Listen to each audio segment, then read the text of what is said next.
ఈ అవకాశాన్ని ఇచ్చిన మెహర్ ప్రభువుకు ధన్యవాదాలు తెలుపుకుంటూ మీ అందరికీ కూడా జయబాబాలండి.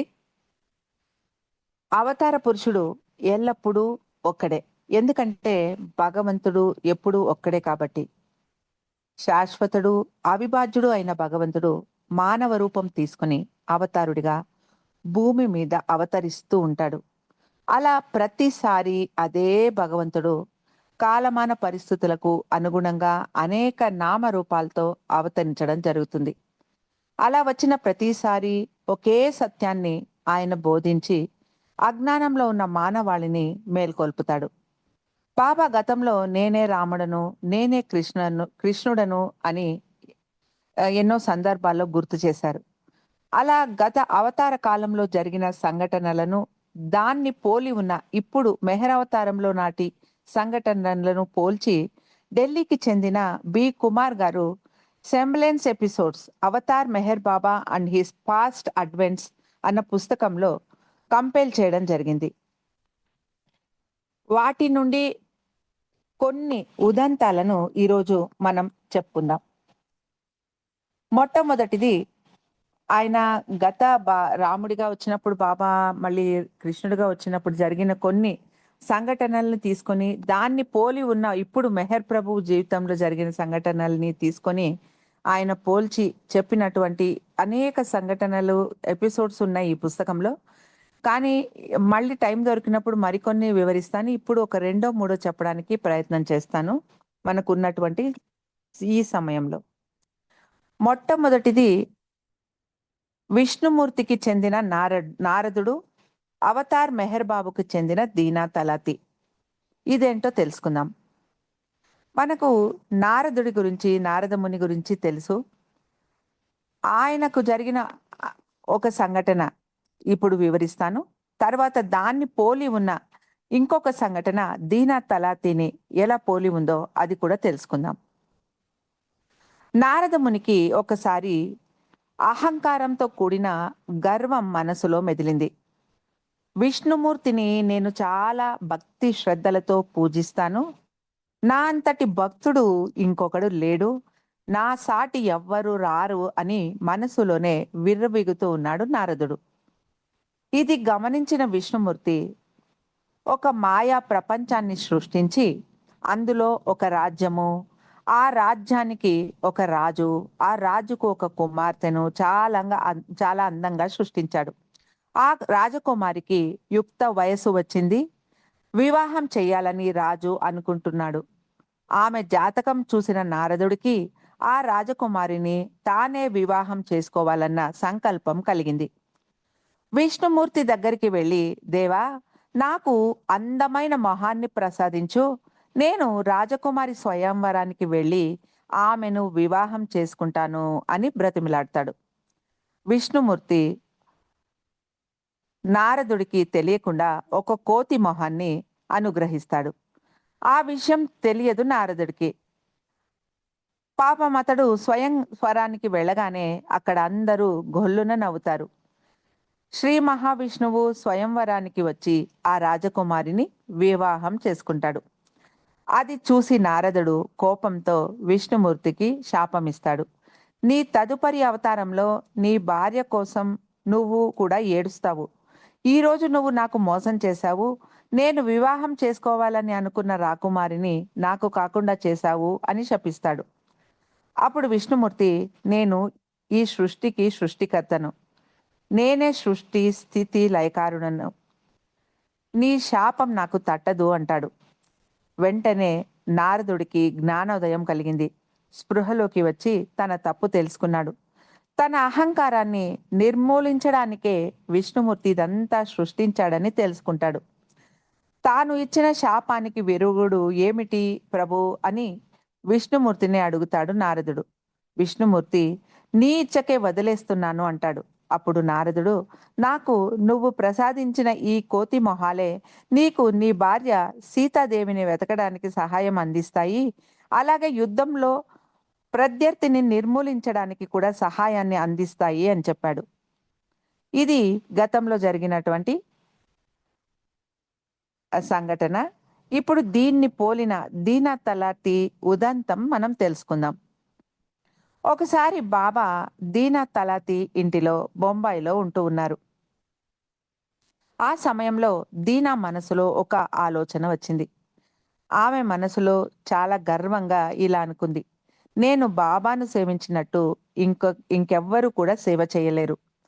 బాబా ఏది ఆదేశించినా, బాబా ఏది కోరినా, ఏ సమయంలో అయినా, రాత్రి పగలు అనే తేడా లేకుండా బాబాకు ఏమి అవసరమో నేను వెంటనే సమకూరుస్తాను. ఇలా ఇంకెవరైనా చెయ్యగలరా అని అనుకుంది. రాత్రిపూట బాబా రోజు వాకింగ్ వెళ్ళేవారు. ఆ సమయంలో బాబా రాత్రి భోజనాన్ని ఎప్పుడు కావాలంటే అప్పుడు అడిగేవారు. ఒక వేళాపాళ అంటూ ఉండేది కాదు. దీనా బాబా భోజనాన్ని ఎప్పుడూ సిద్ధంగా పెట్టేది. ఒకరోజు అలా వాకింగ్‌కి వెళుతూ బాబా దీనా తలాతిని కూడా తనతో పాటు రమ్మన్నారు. అప్పటికి ఇంకా భోజనాలు అవ్వలేదు. బాబా పిలవడంతో తొందరగా వెళ్ళాలన్న ధ్యాసలో దీనా ఆ రోజు బాబా కోసం భోజనం తీసి ఉంచడం మర్చిపోయింది. వాళ్ళు అలా వెళ్ళగానే మండలి వారు భోజనాలు చేసి శుభ్రంగా పాత్రలు కూడా కడిగేసి పెట్టేశారు. వాళ్లకు దీనా బాబా కొరకు భోజనం తీసి ఉంచలేదన్న విషయం తెలియదు. వాకింగ్ ముగించుకొని తిరిగి వస్తూనే బాబా దీనాతో, ఈరోజు చాలా ఆకలిగా ఉంది, త్వరగా భోజనం వడ్డించు, అలాగే ఈరోజు ఏమేమి వండావు అని అడిగారు. దీనా ఎంతో ఉత్సాహంగా ఆ రోజు ఏమేమి వండిందో బాబాకు వివరించింది. ఇప్పుడే వడ్డిస్తాను బాబా అంటూ వంటగదిలోకి వెళ్ళింది. వంటగదిలో ఖాళీగా ఉన్న పాత్రలు చూసి దీనా కంగారు పడింది. పాత్రలన్నీ ఖాళీ. ఏం చెయ్యాలో తెలియక కంగారు పడుతుంది. ఎంతసేపటికి దీనా భోజనం తేవడం లేదు. చూడు ఏమైందో అని బాబా విష్ణుని పంపించారు. దీనా తలాతి దీనంగా బాబా దగ్గరికి వచ్చి జరిగిన పొరపాటంతా వివరించింది. దీనా తలాతి చేసిన పొరపాటును బాబా చాలా కోపం తెచ్చుకున్నారు. నీకు ఇంత కూడా నా మీద గౌరవం లేదా? నా కోసం ఆహారం తీసి పెట్టాలన్న ధ్యాస కూడా నీకు లేదా? నువ్వు నీ గురించి మాత్రమే ఆలోచించుకుంటావా అన్నారు కోపంగా. ఆమె బాధపడటం చూసి మళ్ళీ బాబా నెమ్మదిస్తూ, దాని గురించి బాధపడకు, నేను నా ఆంతరిక కార్యనిర్వహణ కోసమే ఈరోజు నిన్ను వాడుకున్నాను అన్నారు. 5 నిమిషాలు నాకు టైం ఇవ్వు బాబా, నీ కోసం ఆహారం సిద్ధం చేసి తెస్తాను అని దీనా ఎంతగానో వేడుకుంది. అప్పుడు బాబా, నా పని అయింది, దాని గురించి మర్చిపో అన్నారు. దీనా చాలా వేడుకోవడంతో బాబా ఇష్టంగానే ఒప్పుకున్నారు. కొంచెం ఆహారం తిన్నారు. తర్వాత దీనా తలాతికి ఈ సంఘటన యొక్క ప్రాముఖ్యత అర్థమైంది. ఆమెకు ఒక పెద్ద గుణపాఠమే కలిగింది. గురువును సేవించడంలో ఎప్పుడూ గర్వం ఉండకూడదు. ఈ విశ్వానికే సేవ చేయగల భగవంతుణ్ణి సేవించగలవారా మనం అని అనుకుంది దీనా తలాతి. ఇప్పుడు రెండో ఒక ఉదంతం ఏంటంటే, కృష్ణుడికి ద్రౌపది, అలాగే మెహర్ బాబాకు దీనా తలాతి. ఇదేదో కూడా తెలుసుకుందాం. ద్రౌపది పాండవుల పత్ని. పాండవులు అప్పుడు వనవాసంలో ఉన్నారు. దుర్యోధనుడికి పాండవులంటే అసూయ. వాళ్ళకి ఏదో ఒక అపకారం, ఏదో ఒక ఆటంకం కలిగించాలని అతడి ఆలోచన ఎప్పుడూ ఉండేది.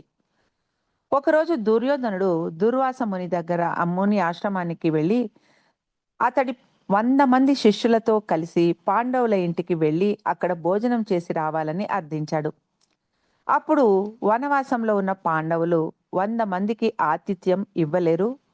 కోపం వచ్చిన దుర్వాసుడు కోపం పట్టలేక పాండవులను శపిస్తాడు అన్న దురుద్దేశంతో దుర్యోధనుడు ఈ పని చేశాడు. దుర్వాసుడు తన 100 మంది శిష్యులతో ఒకరోజు అడవిలో ఉన్న పాండవుల దగ్గరికి వస్తాడు. దగ్గరలో ఉన్న నదీ స్నానం చేసి వస్తాము, తర్వాత అందరము భోజనం చేస్తాము అని చెప్పి అందరూ నదీ స్నానానికి వెళ్తారు. వారు వెళ్ళాక పాండవులు, ద్రౌపది కంగారు పడతారు. ఎందుకంటే చెప్పా పెట్టకుండా 100 మంది వచ్చేయడంతో వాళ్ళకి వెంటనే భోజనం సమకూర్చడం ఎంత కష్టమైన పనో మనకు తెలుసు కాబట్టి వాళ్ళు చాలా కంగారు పడతారు. ద్రౌపది దగ్గర ఒక పాత్ర ఉంది. ఇది అక్షయ పాత్ర. అందులో నుంచి ఏది కావాలంటే, ఎంత కావాలంటే అంత ఆహారం వస్తుంది. కానీ ద్రౌపది భోజనం చేశాక ఇక ఆ రోజు ఆ పాత్ర నుండి ఇక ఎలాంటి ఆహారము రాదు. ఆ రోజు అప్పటికే ద్రౌపది భోజనం చేసేసింది. కాబట్టి ఇంకా ఆ పాత్ర నుండి ఎలాంటి ఆహారం బయటికి రాదు కాబట్టి ఇక ఏం చేయాలా అని చాలా ఆలోచనలో పడ్డారు పాండవులు, తర్వాత ద్రౌపది. వెంటనే ద్రౌపదికి ఒక ఆలోచన వచ్చింది. ఆపద్బాంధవుడైన కృష్ణుణ్ణి మొరపెట్టుకుంది ద్రౌపది. తమని ఈ కష్టం నుండి గట్టెక్కించమని ద్రౌపది కృష్ణుణ్ణి వేడుకుంటుంది. కృష్ణుడు వెంటనే ప్రత్యక్షమై ఆ పాత్రను తన దగ్గరికి తీసుకురమ్మంటారు. అప్పటికే బాగా కడిగిన ఆ పాత్రలో అడుగున ఒక చిన్న అన్నం మెతుకు కనబడుతుంది కృష్ణుడికి. కృష్ణుడు ఆ మెతుకును నోట్లో వేసుకుని తిన్నాడు. ఈ చర్యతో ఒక ఆశ్చర్యకరమైన పరిణామం సంభవించింది. అదేమిటంటే స్నానాదులు ముగించుకొని వెనక్కి వస్తూ ఉన్న దుర్వాస ముని, తర్వాత అతడి 100 మంది శిష్యులకు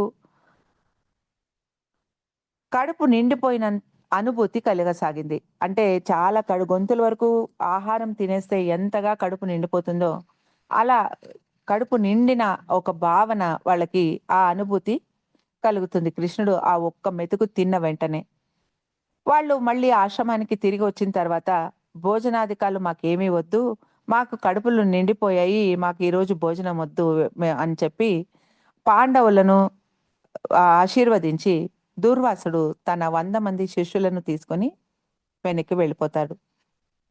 పెద్ద గండం గడిచింది అని వాళ్ళు చాలా సంతోషపడతారు. ఎందుకంటే కృష్ణుడు చేసిన ఆ సహాయంతో వాళ్ళకి ఎంతో పెద్ద ఆపత్తు తప్పిపోయింది. ఎందుకంటే దుర్వాసుడికి కోపం వస్తే ఎలా శపిస్తాడో అని వీళ్ళు భయపడుతూ ఉన్నారు. అయితే ఆ గండం నుండి కృష్ణుడు వాళ్ళని కాపాడడం జరుగుతుంది. ఇక దీనా తలాతి ఉదంతాన్ని ఇక్కడ మనం పోల్చి చూసుకుంటే, బాబా దీనా తలాతి ఇంట్లో ఉన్నప్పుడు బాబాకు తను ఎంతో బాగా సేవ చేస్తున్నాను, నన్ను మించిన వాళ్ళు లేరు అంటూ మనసులో ఒక విధమైన గర్వం ఉండేది దీనా తలాతికి. ఒకరోజు బాబా తనకు, మండలి వారికి వంట చేయమని దీనాకు సూచించారు. ఆమెకు మండలి వారు కూడా సహాయపడ్డారు. ఆమె భోజనం సిద్ధం చేసింది. దీనా బాబాకు భోజనం సిద్ధం అవడంతో వెళ్ళి భోజనానికి రమ్మని పిలిచింది. బాబా డైనింగ్ టేబుల్ దగ్గరికి వచ్చి కూర్చున్నారు. అలాగే ఆ రోజు బాబాను దర్శించడానికి ఎంతో మంది దర్శనార్థులు బయటి వారు కూడా రావడంతో వాళ్ళను కూడా భోజనానికి రమ్మని బాబా పిలిచారు. అప్పుడు దీనా చాలా కంగారు పడింది. ఎందుకంటే బాబా చెప్పింది మండలి వారికి, బాబాకు మాత్రమే వంట వండమని చెప్పారు కాబట్టి వాళ్ళకు మాత్రం సరిపడా వంట వండటం జరుగుతుంది ఆ రోజు దీనా తలాతి. అయితే ఇప్పుడు బాబా భోజనానికి వచ్చిన ఆ దర్శనార్థులను, అంటే బాబా ప్రేమికులను కూడా పిలవడంతో బయటి వారు కూడా చాలా మందే వచ్చారు వాళ్ళందరూ భోజనానికి రావడంతో ఈ కొద్ది మందికే వండిన వంట అంతమందికి సరిపోతుందా? వాళ్ళందరి ముందా ఆబాసు పాలవుతానేమో అంటూ దీనా తలాతి చాలా నొచ్చుకుంటూ, చాలా బాధపడుతూ ఉంటుంది. అప్పుడు బాబా దగ్గరికెళ్ళి, బాబా మీరు ఇంతమందికి సరిపడా ఆహారం వండమన్నారు అని నాకు తెలీదు బాబా. నేను కొంచెమే చేశాను. ఇప్పుడు ఎలాగా అని అడిగింది. బాబా ఏమీ మాట్లాడలేదు. అందరికీ తనే స్వయంగా వడ్డించడం ప్రారంభించారు. అది కాకుండా బాబా ఏది వడ్డించినా కూడా ఎంత ఎక్కువ చేతి నిండా, ఎంత కడుపు నిండా పెడతారంటే అసలు అక్కడ ఆహారం ఉందా లేదా అన్న ధ్యాస లేకుండా బాబా వడ్డించేస్తున్నారు. ఆ వచ్చిన వాళ్ళకు కూడా ప్లేట్స్ నిండా పెట్టేస్తున్నారు. చూస్తున్న దీనాకు కంగారు ఎక్కువ అవుతోంది. అందరికీ వడ్డన పూర్తి అయింది. ఇంకా ఎంతో ఆహారం మిగిలి ఉంది అని తొంగి చూస్తుంది. దీనా ఆ ఆహారంలోకి చూస్తే అక్కడ ఇంకా ఎక్కువ ఆహారం మిగిలి ఉంది. ఇంకా ఎంతో మంది తినవచ్చు. అంత ఆహారం ఇంకా మిగిలి ఉండటంతో ఆమెకు చాలా ఆశ్చర్యం వేస్తుంది. అప్పుడు బాబా దీనా వైపు తిరిగి మిగిలింది నువ్వు తిను అన్నారు. బా నిజంగా ఇక్కడ జరిగిన సంఘటన దీనా తలాతికి చాలా ఆశ్చర్యాన్ని కలిగించింది. అంటే అక్కడ కృష్ణుడి కాలంలో అక్షయ పాత్రలో ఆహారం ఎలా అక్షయమైందో, ఇక్కడ దీనా వండిన ఆ ఆహారం కూడా బాబా స్వయంగా వడ్డించడంతో అది కూడా ఇక్కడ అక్షయమైంది అన్న విషయాన్ని కళ్ళారా చూసిన దీనాకు అసలు చాలా ఆశ్చర్యం కలిగింది. నమ్మబుద్ధి కాలేదు. అంత బాబా మహిమ అనుకుంటూ తనను ఈరోజు ఒక పెద్ద గండం నుండి బాబా తప్పించారు అన్న సంతోషం కూడా కలిగింది దీనా తలాతికి. బాబా తనే కృష్ణుణ్ణి అని గత అవతారాల్లో స్వయంగా చెప్పారు. మెహర్ బాబా ప్రకారము అవతారుడు సద్గురువులు విశ్వాత్మక శరీరము, విశ్వాత్మక మనసును కలిగి ఉంటారు. మెహర్ బాబా యొక్క చైతన్య భూమికలలోనూ అన్ని చైతన్య భూమికల్లోనూ మెహర్ బాబా ఉనికి కలిగి ఉంటారు. అందుకనే తను ప్రతి ఒక్క ఆత్మకు సహాయాన్ని అందించగలుగుతారు. ఆయన అనుభవించే వేదన కూడా మొత్తం మానవాళి కోసమే. ఆయన చేసే ఒక చిన్న చర్య మొత్తం భౌతిక ప్రపంచం మీద ప్రభావం చూపుతుంది అని ఇక్కడ దీనా తలాతి గ్రహించింది.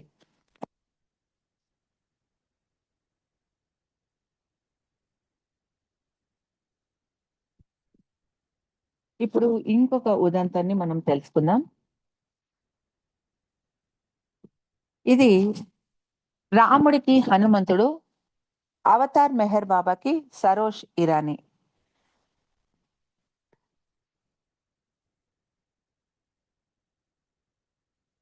హనుమంతుడు ఎంతటి శ్రీరామ భక్తుడు మనకందరికీ తెలుసు. సీతాదేవిని లంక నుండి తీసుకురావడానికి యుద్ధం జరిగినప్పుడు హనుమంతుడు ఎంతలా శ్రీరాముడికి సహాయం చేశాడో కూడా మనకందరికీ తెలుసు. హనుమంతుడు ఊపిరి తీసుకున్నా ఊపిరి వదిలినా రామనామం తప్ప ఇంకొకటి ధ్యాస ఉండేది కాదు అతడికి. అంతగా రాముణ్ణి ప్రేమించేవాడు, అంత భక్తి, అంత విధేయత రాముడి దగ్గర చూపేవాడు హనుమంతుడు. హనుమంతుడికి రాముడి రూపం కన్నా, రాముడి నామం కన్నా విలువైంది ఈ ప్రపంచంలో ఇంకొకటి లేదు అన్న గాఢమైన విశ్వాసం అణువణువున కలిగి ఉండేవాడు హనుమంతుడు.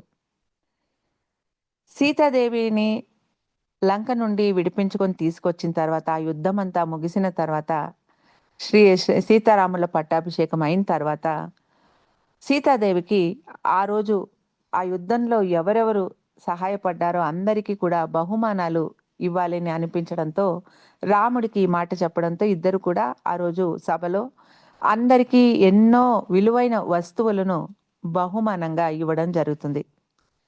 అలా హనుమంతుడికి ఏమి ఇవ్వాలా అని సీతాదేవి అనుకుంటూ ఉండగా ఆమెకు ఎంతో ఇష్టమైనటువంటి ఒక ముత్యాల హారాన్ని హనుమంతుడికి బహుమానంగా ఇస్తుంది సీతాదేవి. హనుమంతుడు ఎంతో ఉత్సాహంగా ఆ మాలను చేతికి తీసుకొని అందులో ఉన్న ఒక్కొక్క ముత్యాన్ని తిప్పి తిప్పి చూస్తూ ఉంటాడు. అతడికి ఏదో దాంట్లో ఏది గోచరించదు. అప్పుడు ఒక్కొక్క ముత్యాన్ని అందులోంచి విడదీసి నోటితో కొరికి లోపలేమన్నా ఉందేమో అని తీసి తీసి చూస్తూ ఉంటాడు. అది కొరికి కింద పారేస్తూ ఉంటాడు. అప్పుడు సీతాదేవి చాలా ఆశ్చర్యంగా ఏంటి ఇలా జరుగుతుంది అని అందరూ ఉన్నవాళ్ళు కూడా చాలా ఆశ్చర్యపోతూ ఉంటారు. అక్కడున్న ఒక వ్యక్తి ఈ హనుమంతుడిని నిలదీస్తాడు. ఏంటి అంత విలువైన ఒక హారాన్ని నీకు సీతామాత బహుమతిగా ఇస్తే దాన్ని ఇలా వ్యర్థం చేస్తున్నావు, మొత్తం పాడు చేస్తున్నావు అని అడిగినప్పుడు హనుమంతుడు అంటాడు, ఇది ఇంత విలువైనదని నాకు తెలీదు. దీంట్లో రామనామం గాని, రామ రూపం గాని, అంటే రాముడి రూపం గాని ఏమైనా ఉందేమో అని ఒక్కొక్క ముత్యాన్ని కోరికి చూస్తున్నాను. ఇందులో అలాంటిది ఏమీ కనబడడం లేదు కాబట్టి నేను అది కింద పారేస్తున్నాను అని చెప్పడంతో అక్కడున్న వాళ్ళందరూ ఆశ్చర్యపోతారు. అప్పుడు ఆ వ్యక్తి అప్పుడు హనుమంతుడిని అడుగుతాడు, నువ్వు ఆ ఈ విలువైనది ఏదైనా ఉంది అంటే అందులో శ్రీరాముడి రూపం గాని, నామం గాని ఉండాలి అని అంటున్నావు గదా! మరి అట్లాంటప్పుడు నీ శరీరంలో అలాంటి విలువైన శ్రీరాముడి రూపం గాని, నామం గాని ఉందా అని ప్రశ్నించినప్పుడు హనుమంతుడు తన రొమ్మును చీల్చి చూపిస్తాడు. అప్పుడు అక్కడ సీతారాములు ప్ర చిత్రాన్ని రూపాన్ని చూసి అక్కడున్న వాళ్ళందరూ చాలా ఆశ్చర్యానికి గురవుతాడు. హనుమంతుడి ప్రేమ, హనుమంతుడి విధేయత, హనుమంతుడికున్న రాముడి మీద ఉన్నటువంటి ఒక భక్తి ఎంత విశిష్టమైనదో అక్కడున్న వాళ్ళకి కూడా కళ్ళారా చూసే అవకాశం దొరుకుతుంది ఆ సంఘటనతో. ఇప్పుడు దీన్ని పోలినటువంటి సంఘటన మెహర్ బాబా చెందిన సరోజ్ ఇరానీ జీవితంలో ఏం జరిగిందో ఒకసారి తెలుసుకోవడానికి ప్రయత్నం చేద్దాం. సరోజ్ ఇరానీ 1922 నుండి బాబా పరిధిలోకి వచ్చి బాబాకు శాశ్వత శిష్యుడిగా ఉన్నాడు. నువ్వు ఏం చెయ్యాలి అని అనుకుంటున్నావు అని బాబా ఒకసారి సరోజ్ను అడుగుతారు. అప్పుడు ఇంకా అతడు చాలా చిన్న వయసు కుర్రవాడు. బాబా అంటే నీకు ఫ్యూచర్ ప్లాన్స్ ఏంటి, ఏం చేయాలని అనుకుంటున్నావు అని సరోజ్ను అడిగినప్పుడు, నేను కాలేజీలో చేరి చదువు పూర్తి చేసి ఏదైనా వ్యాపారం చేయాలని అనుకుంటున్నాను బాబా అని చెప్తాడు సరోజ్. అప్పుడు బాబా అది వదిలిపెట్టి అన్నీ వదిలిపెట్టేసి నా దగ్గరే ఉండు, నిన్ను మహారాజును చేస్తాను అన్నారు బాబా. సరోజ్ది ఆటోమొబైల్ ఇంజనీరింగ్ చేయమన్నారు బాబా. మంజిలే మీమ్ తర్వాత చదువు పూర్తి చేశాడు సరోజ్. మంజిలే మీమ్లో బాబా తన శిష్యులందరికీ ఆ ట్రైనింగ్ ఇచ్చినటువంటి ఆ సమయంలో సరోజ్ ఇరానీ కూడా అక్కడ ఒక సభ్యుడు. బాబా దగ్గర మంజలి మీమ్లో ఉండి ఆ మంజలి మీమ్ పీరియడ్ తర్వాత సరోజ్ ఇంజనీరింగ్ చేశాడు, ఆటోమొబైల్ ఇంజనీరింగ్. ఆ తర్వాత అహ్మద్ నగర్లోనే అతడు సెటిల్ అవ్వడం జరుగుతుంది. ఎందుకంటే అతడిది అహ్మద్ నగరే కాబట్టి. నగర్లో ఆటోమొబైల్ బిజినెస్ ప్రారంభం చేయమని బాబా నుండి ఒకరోజు ఒక టెలిగ్రామ్ వచ్చింది సరోజ్కు. తన తండ్రి మరియు ఆది తండ్రి దగ్గర నుండి 500 రూపాయలు తీసుకుని వ్యాపారం ప్రారంభిస్తాడు సరోజ్. బాబా కృప మూలాన అతడి వ్యాపారం బాగా వృద్ధి చెందింది. బాబా చెప్పినట్టే అతడు మహారాజే అయ్యాడు. అంటే బాబా గతంలో చెప్పారు కదా, నేను నిన్ను మహారాజును చేస్తానని. ఇలా ఇప్పుడు బాబా చెప్పినట్టే బాగా డబ్బులు గడించి పేరు గడించి అతడు ఒక మహారాజులాగే అయ్యాడు ఆ సమయంలో. వ్యాపారంలో రాణించడంతో పాటు రాజకీయాల్లో కూడా బాగా ఖ్యాతి గడించాడు సరోజ్. అహ్మద్ నగర్కు మేయర్గా కూడా ఎన్నికయ్యాడు. ఎంత పేరు ప్రఖ్యాతలు గాంచినా కూడా బాబాకు మాత్రం తన జీవితమంతా విధేయుడుగానే ఉన్నాడు సరోజ్. అతడికి బాబా 2 ఆదేశాలు ఇచ్చారు. ఒకటి ఏంటంటే బాబాను భగవంతుడిగా ప్రేమించాలి, అలాగే విధేయత చూపించాలి. ఇక రెండవది, తన భార్యతో తప్ప ఇతర స్త్రీలతో ఎవ్వరితోనూ శారీరక సంబంధం పెట్టుకోకూడదు అన్నారు. అప్పటికి సరోజ్కి ఇంకా పెళ్లి కాలేదు. ఈ 2 ఆదేశాలు బాబా సరోజ్కి ఇచ్చారు. 1930లో బాబా నాసిక్కు మకాం మార్చడంతో సరోజ్కు బాబాతో సంపర్కం దాదాపుగా తెగిపోయింది. బాబా అహ్మద్ నగర్ నుండి నాసిక్కు మకాం మార్చారు 1930లో. ఆ సమయంలో ఈ సరోజ్కు కొంచెం బాబాతో ఆ టచ్ పోయింది. కొన్ని రోజుల తర్వాత బాబా మళ్ళీ మెహరాబాద్కు తిరిగి మకాం మార్చారు. అప్పుడు సరోజ్ను రోజు మధ్యాహ్నం 3 గంటలకు తన దర్శనానికి రమ్మని బాబా పిలిచారు. అలా సరోజ్ వచ్చినప్పుడు మాత్రం బాబా అతడిని పట్టించుకునేవారు కాదు. ఇలా ఎందుకు చేస్తున్నారో అతడికి అర్థం కాలేదు మొదట. ఇక ఉండబట్టలేక, బాబా మీరెందుకు ఇలా చేస్తున్నారు అని సరోజ్ ఫిర్యాదు చేశాడు. అప్పుడు బాబా, నీకిప్పుడు బాధగా ఉందా? మరి నువ్వు నన్ను చూడ్డానికి నాసిక్కు ఒక్కసారి కూడా ఎందుకు రాలేదు? అప్పుడు నాకు ఎంత నొప్పి కలిగిందో నువ్వు ఆలోచించావా అని అడిగారు. అప్పుడు కానీ సరోజ్కు తన తప్పు అర్థం కాలేదు. బాబా పాదాల మీద పడి క్షమించమని వేడుకుంటాడు సరోజ్. అప్పుడు బాబా సరోజ్తో, బాగా ఆలకించు సరోజ్, నువ్వు నా నుండి ఎంత దూరంగా వెళ్ళాలన్నా నువ్వు అలా వెళ్ళలేవు. అంతేకాదు నేను నిన్ను దూరంగా పంపించాలన్నా కుదరదు. నీకు నా మీద నమ్మకం లేకపోతే నీ గుండెలను తీసి చూసుకో అన్నారు. అప్పుడు సరోజ్ తన షర్ట్ తీసి గుండెల మీద చూసుకున్నాడు. అక్కడ అతడి గుండెల మీద బాబా రూపాన్ని చూశాడు. వెంటనే సరోషు తన తలను నేల మీద బాదుకొని నుదుటి నుండి రక్తం చిందించసాగాడు. అంటే అతడికి అంత పశ్చాత్తాపం కలిగింది. బాబాను నేనెందుకు విస్మరించానా అంటే అతడు కావాలని చేయకపోయినా ఆ చర్య బాబాని ఎంతగా నొప్పించిందో అప్పుడు అర్థమైంది సరోష్కు. అతడి తల నుండి రక్తం కారుతూ ఉంటే బాబా తన ఒడిలోకి తీసుకొని అతన్ని ఎంతో కరుణతో సముదాయించి అనునయించారు. అంటే మనం బాబాను మర్చిపోయినా కూడా బాబా ఆ ప్రేమికుల్ని ఎప్పుడు మర్చిపోడు అన్నది ఈ ఉదంతంతో తెలుస్తుంది. అలాగే బాబా ఎప్పుడు కూడా సరోష్‌ను ఎంతో ప్రేమించేవారు. అతన్ని తన చాలా ప్రియమైన ఒక ఆహ్, మండలిగా బాబా అభివర్ణించేవారు. బాబా ఎప్పుడు కూడా చెప్తూ ఉంటారు. మిమ్మల్ని మీరు ప్రేమించుకునే దానికంటే ఎక్కువగా నేను మిమ్మల్ని ప్రేమిస్తాను అని బాబా చెప్తారు. బాబా ఎప్పుడు కూడా తన ప్రేమికులను మునగనివ్వరు. హృదయాంతరాళాల నుండి వచ్చే ఆర్తనాదం ఎప్పుడూ భగవంతుడికి చేరి తీరుతుంది అనేవారు బాబా. బాధలు, కష్టాలు పడేవారు భగవంతుడికి మరింత చేరువగా ఉంటారు అని బాబా ఎప్పుడూ చెప్పేవారు. బాబా డైరెక్ట్‌గా ఎప్పుడు కూడా సరోష్‌ను హనుమంతుడితో పోల్చి ఉండలేదు కానీ, తన దగ్గర ఉన్న మస్తాన్ అన్న కుక్కను హనుమంతుడితో పోల్చారు బాబా. ఇవండి ఈరోజు మనం తెలుసుకున్నటువంటి ఈ ముచ్చట్లు. మళ్ళీ ఇంకొకసారి బాబా అవకాశం ఇస్తే మరిన్ని ఉదంతాలు ఈ పుస్తకంలో ఎన్నో ఉన్నాయి. అవి కూడా మనం తెలుసుకోవడానికి ప్రయత్నం చేద్దాం. అంటే ఇక్కడ కుమార్ గారు గతంలో అంటే రామావతారంలో, కృష్ణావతారంలో జరిగిన ఆ సంఘటనలు, ఇప్పుడు మెహర్ అవతారంలో పోలినటువంటి ఆ సంఘటనలను ఆయనకు ఏది సూక్తంగా అనిపించిందో వాటిని పోల్చి ఇక్కడ ఈ పుస్తకంలో రాయడం జరిగింది. అవే నేను మీకు వివరించడం కూడా జరిగింది. ఇందులో ఏవైనా తప్పులుంటే దయచేసి క్షమించాలి. అందరికీ జై బాబా. అవతార్ మెహర్ బాబాకి జై. జై బాబా అండి. నర్మద గారు చాలా చక్కగా చాలా మంచి విషయాలు తెలియచేశారు. దీంట్లో ఏమి తప్పులు లేవు. ఈ అవతారుడు ప్రతి యుగంలోనూ కిందికి మన కోసమే దిగి వస్తుంటాడు. అధర్మము హెచ్చు వచ్చినప్పుడు ఖచ్చితంగా ఆ ప్రభువు వస్తూనే ఉంటాడు.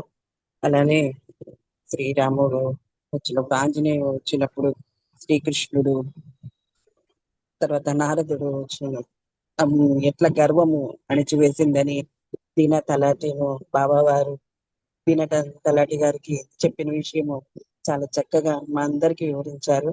అదే సరోష్ గారి గురించి కూడా ఎంత దయాద్ర హృదయంతో అతని దగ్గర తీసుకున్నారు. మనం మర్చిపోయినా కూడా ఆ భగవంతుడు మనల్ని ఎప్పుడు మరవడు, ఎల్లప్పుడూ మనతోటే ఉంటారని చాలా చక్కని విషయాలు మీరు మాకు తెలియచేశారండి నర్మద గారు.